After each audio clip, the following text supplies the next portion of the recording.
positive effects are associated with memory decline? So this is a longitudinal study that was concluded over the past 9 years, and it was from 1995 to 1996, 2004 to 2006, and 2013 to 2014. So they basically analyzed 991 middle-aged adults, and they basically conducted surveys. That's how longitudinal studies are usually done. And they usually assess them every 30 days, and they kind of asked about their emotions, their experiences, a range of questions that were reported. And the final two assessments, they were able to ask a memory function tests, which were kind of recalling words immediately after the presentation and then 15 minutes afterwards. Results are interesting. They were able to control age, gender, education, depression, negative effects, and extroversion a lot better if they had positive effects, which in return helped with preventing cognitive decline in adults. And what extravation is, which is interesting, is the state of obtaining gratitude from outside oneself.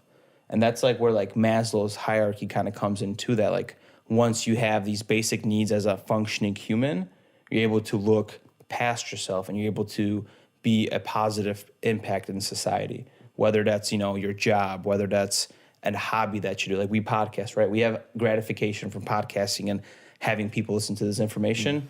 And in return to those things and controlled effects, positive effects help with memory and improving decline to preventing like neurodegenerative diseases in the future. And if you're more positive, like you're more inclined to do things. Like your brain's treat it as a muscle. That's why like these brain games are shown to work, because you keep testing your brain, you keep working on these things, and your brain keeps adapting and getting better, more efficient. And you know, the most efficient brain, they're gonna decline at a slower rate than, you know, a typical brain, right? Because you're outside a bell curve, so it's gonna take longer for you to kind of lose that efficiency. So that completely makes sense. If you're more positive, you have a better outlook on life. You're more prone to doing things, more prone to being more active. You're probably circulation's better. You're less prone to like ischemia in the brain, less prone to kind of all these degenerative diseases.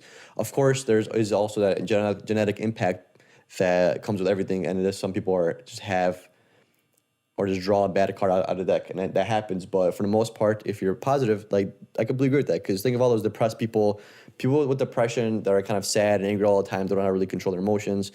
Their life expectancy is going to be lower than somebody that's, you know, more positive, more outlook on life. And even a positive person, you can tell they're glowing, like they're radiating. You know, I'm always talking about energy, but you could literally feel that person radiate onto you. Yeah. And just like a person is negative, it's like we have like spidey senses. You're able to tell if somebody's in a shitty mood, and you just gotta, leave them alone and let them handle business sometimes on their own. If you have a poor will to live, your body's gonna sense that. Like there's cells, there's like vibrations, there's different like what is it called, hertz? Those millivolts, maybe? I don't know, some kind of relating to energy. But there's some kind of a wavelength that we function on, right? Oh, like a frequency is what you're referring to. Yeah, frequencies. And then if you're giving out like these negative frequencies, like we still don't fully understand them and how they really affect us and stuff. But if each cell has like their own wavelength, and you're like in a lower wavelength or like a poor wavelength, your cells are gonna adapt to that, and your mind is gonna basically control your body in that sense. Yeah. If you always tell yourself, I can't do this, I can't do that, you're never gonna do anything, right? Or if you tell yourself, I'm bad at this, I'm bad at that, you're always gonna be bad at that. There's a quote that says, if you think you can do it, you can, and if you think you can't, you won't. So either or works. It's just, what are you putting your mind to? Yeah. And that's the effect that's going to be produced on that.